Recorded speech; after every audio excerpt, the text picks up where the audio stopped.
Hey guys, welcome to the Liberal Hive Mind, a channel solely focused on exposing the abundant hypocrisy of the left. Absolute world of delusion. That is the only way to describe what is going on in the modern left right now. They're living in a different world than we are. You know, for the last couple of days, we've been covering it. I'm sure you guys have been exposed to it. We've seen news outlets, Democrat politicians, Democrat social media heavy hitters, all spreading these false insinuations and false narratives of a supposed MAGA arson attack on a liberal judge's home. And they crafted this premise before any evidence had been officially released, before the investigators even said a single word. And just like I said in the previous video covering this whole thing was going to backfire on them spectacularly. And now here we are, what is it, 48 hours later, maybe 72, and now based on the official statement from authorities, no evidence whatsoever is pointing to arson. In other words, all these Democrats lied for the purpose of slandering the other side once again, and Nicole Wallace at MSNBC, boy did she take it to a whole other level, doing an entire segment lecturing us about right-wing incitement to violence against judges, and all of it based on a lie. And really how despicable to equate criticism of a judge acting outside of her legal bounds, making clear despicable partisan decisions, to equate that to incitement to violence and then use this phony story to scare people about MAGA terrorism and fight back against the clear problem they have on their side. Holy friggin' moly, what low level will these leftoids not stoop to? Let me show you guys what's going on and let's talk about it. We got some stuff to get into, so let's roll the tape. Alright folks, so this right here, this is what I mean when I say you do not hate the lamestream leftist media enough. These people are not journalists, they are political operatives working on behalf of the Democrat establishment, and they're masquerading as reporters. They exist to create stories that serve one purpose: carry water, defend the Democrats, and attack anybody in association with President Trump, his movement, or the right at large. What we're learning about the fire that destroyed the home of a South Carolina Circuit Court judge who faced criticism from Trump officials after a ruling she made against the Trump administration. It comes amid a surge in hostility and threats against judges, as well as criticism directly from the Trump administration, including for Judge Goodstein, after she temporarily blocked the Justice Department from accessing the files of millions of registered voters in South Carolina. You know, this is the kind, again, we've talked today already about crossing Rubicons, right? And when you're starting to attack judges because of their rulings, we're in a very, very dangerous position in this country, and it makes judges fearful.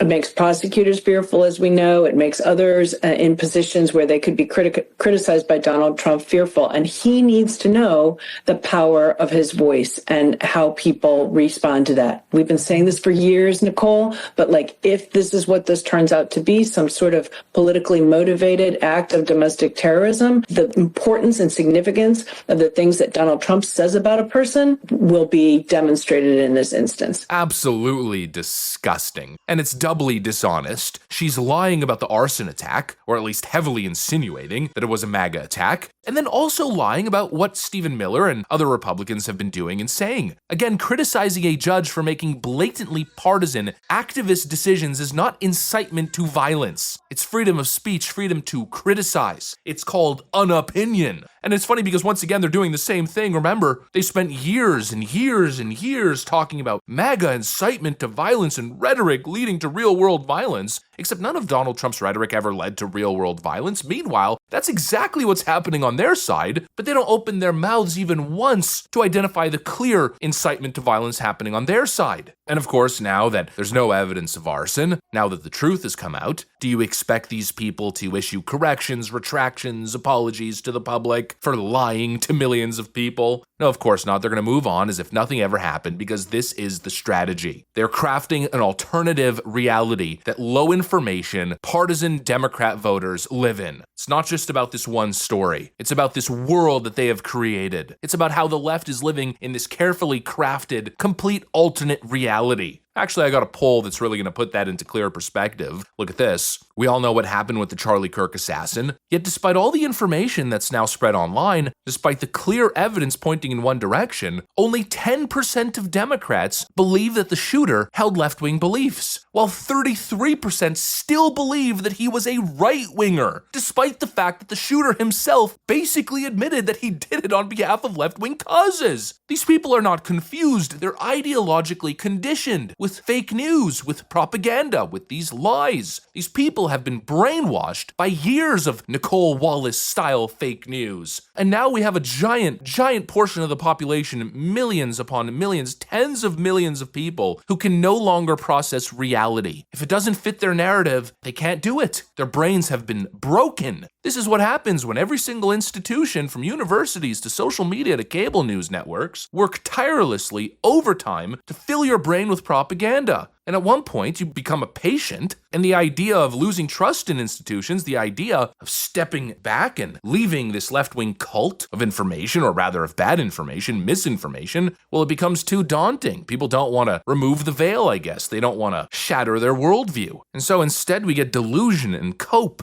Actually, yet again, I got a perfect example that's landed at my feet here. This is the perfect clip to show what it is living in this delusional left-wing mode of thinking. We've got Piers Morgan here calling out a Democrat commentator who's melting down over the notion that Donald Trump secured a mandate or won in a landslide victory. And just look at how the conversation starts to devolve, and you'll notice the moment where the copium starts to hit. The leftist copium. Kamala Harris is completely and utterly delusional. I respectfully disagree. Well, okay, but let me explain why. Just to remind everybody, Donald Trump won back the White House. He won the popular vote and the Electoral College. The Republicans won control of the Senate and the House. It was a clean sweep. Everything. But it doesn't make Everything moved to Donald Trump and the Republicans. And yet there is the biggest loser in modern times, running around like she was cheated, like she was on the verge of this amazing victory, when in fact she got absolutely pulverized. She lost every swing state. She literally did not say she was cheated. And it was a very close election. And there was not a mandate. There is not a mandate, which is exactly why we're fighting. But if you say there's no mandate, you're saying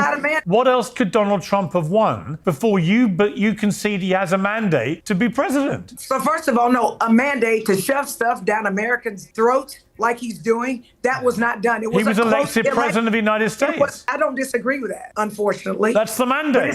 But it's not a mandate. And guess what? The beautiful thing about hang on. What is a mandate then?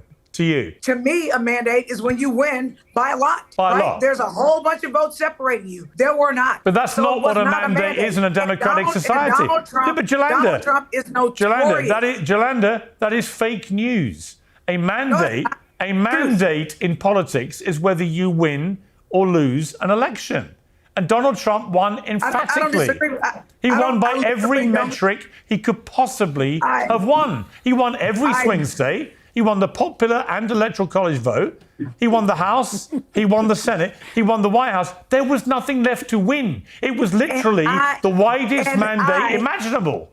And what I will say to you is there was a lot of voter suppression, including here in Texas. So she was cheated then? You think she was cheated? You know what else? The Russians interfered in the election, yes. As soon as she realizes that she's losing the argument, she pulls the same frickin' thing that we always see, the same frickin' tactic. Oh, well, actually, no, he didn't win a mandate, the Russians helped him. Ooh, the Russians. Cue the copium. It's the default response to everything. When in doubt, don't accept the truth, no, head towards conspiracy theories, regardless of how unfounded and ridiculous they are. When the facts don't fit, just start making shit up as you go. These people will never accept reality. They would rather lie. They would rather cope. They would rather delude themselves. It's unreal how detached from common sense, from intellectual honesty, any shred, any ounce left of intellectual honesty from reality the left has become. They are detached, ideologically, intellectually compromised, captured. And again, we're not even living in the same world anymore. We're living in two completely different, alternate realities. We're talking tens of millions of people who have been conditioned to believe hoaxes, to ignore evidence, to treat whatever schizo-emotional nonsense is being spewed online as the gospel truth. Don't believe the truth. No, just believe what you want to believe, whatever makes you feel right, whatever confirms your bias. It's ideological rot, folks. And as long as the media keeps feeding it, we'll keep seeing this same circus again and again. Fake stories, false outrage, no accountability. They're just malicious liars. And that's why people like Harry Sisson and others get elevated in the left-wing world as they do. It's not about telling truth. It's about how willing you are to lie.